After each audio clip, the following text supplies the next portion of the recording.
दाएं दाएं शेयर करो। जो लोग गुड मॉर्निंग बोल रहे हैं उन्हें ढेरों सारा गुड मॉर्निंग, जो लोग सलाम बोल रहे हैं उन्हें वालेकुम अस्सलाम, जो लोग राधे राधे बोल रहे हैं उन्हें दिल से राधे राधे, जो लोग जय भीम है ना जी, जय भीम बोल रहे हैं उन्हें भी दिल से जय भीम सबको। एक बार मैं ये कर रहा हूँ कि मैं वीडियो को भेज दिया हूँ, है ना, जल्दी एक बार वीडियो को शेयर कर दीजिए बाबू। मैंने तो शेयर कर दिया, आप भी शेयर कर दीजिए। चलिए, राधे राधे गुरुजी, आप सबको राधे राधे। बहुत अच्छा बाबू, आप सबको राधे राधे। सर जी आप अपकमिंग क्लास लगा करके भूल जाते हैं पढ़ाना ना बाबू, खाना खा रहे थे, दबा के खा के आए हैं, फुल एनर्जी के साथ हैं। बिहार डीएलएड में जबरदस्त तरीका से मेहनत कराएंगे, रिजल्ट आपको अपना बनाएंगे। आप देखिएगा रिजल्ट आपका अपना होगा। बिहार डीएलएड में एक परचम रह रहेगा, आप देखिएगा इस बार होगा बहुत जल्दी। एग्जाम होने वाला है, दबा के खाएं। आप जानना चाहेंगे कि हम क्या खाए हैं? बता दें, बहुत बेहतरीन चीज खाए हैं। आप वैसा खाए भी नहीं, यूनिक। मैं जब भी कुछ करता हूँ यूनिक ही करता हूँ, है ना। स्पेशल स्पेशल करने में मजा आता है। अरे सब कुछ जैसा जब किया जाएगा तो क्या मजा आएगा, है ना। थोड़ी सी लाइफ में सिर्फ मस्ती हो तो कुछ मजा है, थोड़ा दुख भी होना चाहिए। लोग कहते हैं ना, एक कहावत लोग कहते हैं कि ना दुख ना तकलीफ तो खाक मजा है जीने में, और बड़े बड़े तूफान थम जाते हैं जब आग लगी हो सीने में, है ना बाबू। चलिए तो क्लास को शुरू करते हैं, और क्लास को शुरू करते हैं। और आज का पहला क्वेश्चन मेरे बाबू, सब लोग जुड़ चुके हैं यहाँ पे। पहला ही क्वेश्चन है जो कि मोस्ट इंपॉर्टेंट है। निम्नलिखित में से कौन सा एक अधात्विक खनिज है? अधात्विक खनिज का मतलब होता है जो अंदर से खोन के निकाला जाए, उसे खनिज। धात्विक का मतलब होता है जिसमें धातु की मात्रा हो, जैसे लोहा, तांबा। माने जिसको पीटोगे ना तो पीटोगे तो टूटेगा नहीं, मजबूत होता है। तार या पत्थर बनाया जा सकता है, जिसे पीटने पर टन टन की आवाज आए, उसे धातु कहते हैं। अधातु एक बार में फूट जाएगा तो टीन हो जाएगा आपका धातु, है ना, कॉपर हो जाएगा, शीशा हो जाएगा। लेकिन मेरे बाबू चूना पत्थर को मारोगे तो एकदम फूट जाएगा। तो चूना पत्थर इज अ राइट आंसर, यानी कि चूना पत्थर बिल्कुल सही जवाब है। समझ में? अब आप बताइए कि भारत में सबसे ज्यादा चूना पत्थर कहां पाया जाता है? भारत में चूना पत्थर कहां पाया जाता है? चूना पत्थर आपके सर, चूना से घर पेंट कराया जाता है। घर केकर हमेशा पेंट होता है? जो पैसा रुपया वाला होगा, राजा लोगों का, उन्हीं लोगों का ना। तो राजस्थान में सबसे ज्यादा चूना पत्थर कहाँ पे? राजस्थान में। लिख लीजिएगा राजस्थान। राजस्थान में क्या क्या होता है? चूना पत्थर। अच्छा बताइए, लोग कहता है कि राजा का घर शीशा जैसा चमकता है, तो राजा का घर है शीशा भी कहाँ पे? राजस्थान में। ठीक है, जिंक भी कहाँ पे? राजस्थान में। ये बातें आपको याद रखना है ना, ये बातें बिल्कुल आपको याद रखना है। कोई डाउट? सर जी पोल दीजिए कंप्यूटर वहां से। अगर आप मेरी बातों को सुन रहे हो तो कृपया करके पोल देने की कृपा प्रदान करेंगे। If you listening my voice, computer वहां से, if you listening my voice please give me a पोल।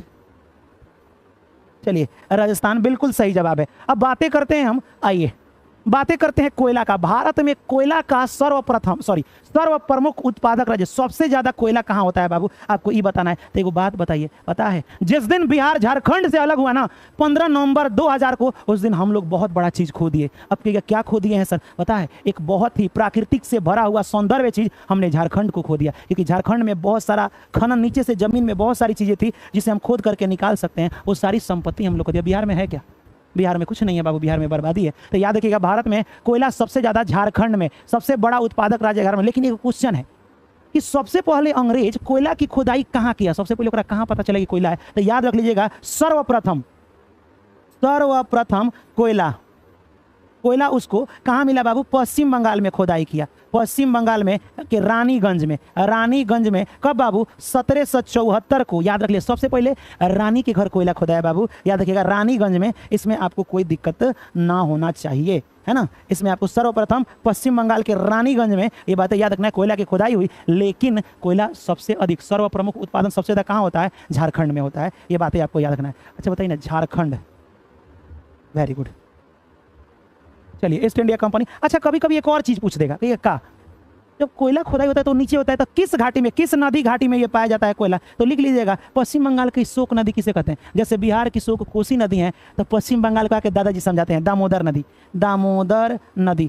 नदी घाटी में ये पाया जाता है। दामोदर नदी घाटी, है ना। और एक बात बोले, सबसे पुरानी परियोजना यही है। भारत की सबसे पुरानी परियोजना कौन है बताइए? आपको कमेंट करना है बाबू कि भारत की सबसे पुरानी परियोजना किस नदी पर बनाया गया था?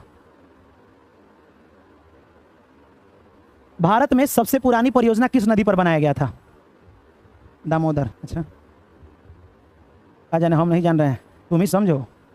गुड, सही बात है, बिल्कुल सही बात है कि कहाँ पे बाबू? दामोदर घाटी परियोजना 1948 में। हमारा देश आजाद कब हुआ बाबू? 47 में। तो हमने सोचा कि सब तो अंग्रेज लेकर के चला गया, अब हमारे पास जो बचा है उसी को ना उपयोग में लाएंगे। तो हम देखें कि हमारे पास कुछ था ही नहीं, था नहीं तो नदी बह रही थी, नदी पर ही बांध बना के बहुत पैसा कमा लिए। नदी पर बांध बना के बाबू बहुत सारा, कैसे बांध बनाए तो एक तो बांध बनाए तो सिंचाई का व्यवस्था हुआ, उसके बाद से सड़क भी बन गया, बिजली भी बनने लगा, कोई को फायदा नहीं हुआ। अरे सिंचाई का व्यवस्था नहीं होता है, बांधवा बना के पनिया रोकोगे तभी ना दूसरी जगह से नहर खोलोगे। इसीलिए बाबू पंडित जवाहरलाल नेहरू, पंडित जवाहरलाल नेहरू जी इसे भारत का बांध को क्या बोलते हैं, भारत का मंदिर कहते हैं, मंदिर। तो जैसे ही भारत का मंदिर पूछेगा तो भाई मंदिर में पंडित जी ने पूजा करते हैं, तो पंडित जवाहरलाल नेहरू ने बांध को क्या बोला है बाबू, भारत का मंदिर। अब ये दामोदर घाटी परियोजना केकरा देखा देखी बना, तो अमेरिका में एगो बना है टेंसी नदी पर बांध, टेंसी परियोजना, अमेरिका में टेंसी परियोजना बना था, परियोजना शायद 1931 के करीब में ये बना था, ठीक है। इसी के देखा देखी हम लोग 48 में सबसे पहला बांध दामोदर नदी पर बना है, ये बातें याद रखिएगा, दामोदर नदी पर ये बातें आपको याद रखना है। समझ में आया? हाँ बाबू ठीक है, कोई डाउट इसमें नहीं है? नो डाउट गुरुजी, आगे बढ़िए, थैंक यू। हम सोचे कि समझा दें, एक बार वीडियो को शेयर कर दो ना, अच्छा लगेगा हमें। चलिए ये तो आप समझ गए। हाँ, ये सब का क्वेश्चन पूछता है जी, कह रहा है कि मानचित्र में जब आप मैप देखते हैं पूरा वर्ल्ड मैप, तो उसमें ब्लू रंग से क्या दिखाया जाता है, ब्लू रंग से यानी नीले रंग द्वारा किस भाषा को दिखाया जाता है, भाग लिखा है ना, सॉरी, किस भाग को लिखा जाता है, मैदानी इलाका को कि पर्वत को कि पठार को कि जल को। तो बाबू नीले रंग को देखिए, ऊपर से जल को दिखाया जाता है। ये बातें आपको याद रखना है, ये डीएलएड में कई बार पूछता है, पता ना क्यों पूछता है, हमको भी समझ में नहीं है। इतना आसान क्वेश्चन पूछना चाहिए। लग रहा है बबुआ खिला रहा है ना, कि बाबू बताओ ना कि तुम्हारे हाथ में कौन उंगली है, तो कहोगे 5 गो, है ना। तो ये सब थोड़े पूछा जाता है, बबुआ अलग है, बबुआ वाला क्वेश्चन ना। अगला क्वेश्चन, निम्नलिखित में से कौन सा कथन सही नहीं है, कोई ऐसा कथन है जो सही नहीं है। अब आपको बताना है कि उत्तर प्रदेश भारत में गेहूं के लिए सबसे, गेहूं और गन्ना सबसे ज़्यादा यूपी में होता है, रट लीजिए बाबू। यूपी में का बा, गेहूं गन्ना बा बाबू, लोग कहता है ना यूपी में क्या क्या है, सबसे ज़्यादा गेहूं और सबसे ज़्यादा गन्ना, ठीक है, और सबसे ज़्यादा जनसंख्या। लो, सबसे ज़्यादा जनसंख्या, ये 3 गो चीज़ यहाँ पे ज़्यादा है उत्तर प्रदेश में।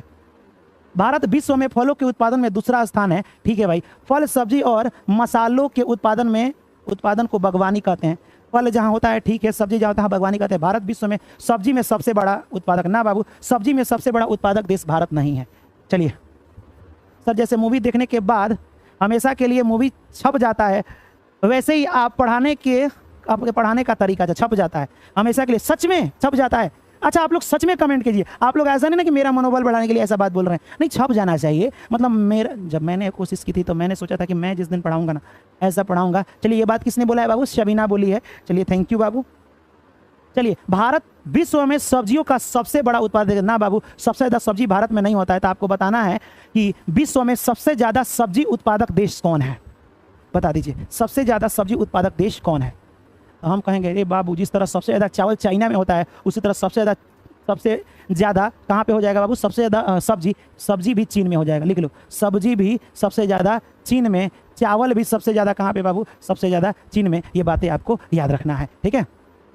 अच्छा, एक और बात बताओ, विश्व में सबसे ज़्यादा कॉफ़ी कहाँ पाया जाता है, आपको बताना है। कॉफ़ी के 3 गो प्रकार है, जो कर्नाटक के बाबा बुदन की पहाड़ी पर बाबा बुदन आके पेड़वा होकर लगा दिए थे, ठीक है। तो आप बताइए, दुनिया का सबसे ज़्यादा कॉफ़ी कहाँ पाई जाती है, तो लिख लीजिए बाबू, सबसे ज़्यादा कॉफ़ी ब्राज़ील में पाई जाती है। कहाँ पे बाबू, ब्राज़ील में कॉफ़ी पाई जाती है। ये बातें आपको याद रखना है, सबसे ज़्यादा कॉफ़ी कहाँ पाया जाता है, ब्राज़ील में, ठीक है। और ये पता है कहाँ क्वेश्चन पूछा गया था, ठीक है, कहाँ ये पूछा गया था, राजस्थान में, है ना। कॉफ़ी के 3 पर अरेबिका वगैरह होता है ना, तो वही वाला। चलिए,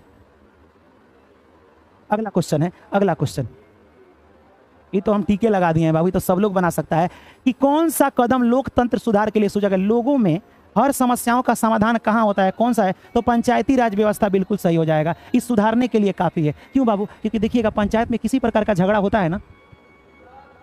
सर जी आप चिकने लग रहे हैं। हाँ, आज तो मुँह ऊपरों से नहीं धोए हैं, डायरेक्ट पढ़ाने आ गए, खाना खाएं और डायरेक्ट क्या करने आ गए, पढ़ाने आ गए, ठीक है।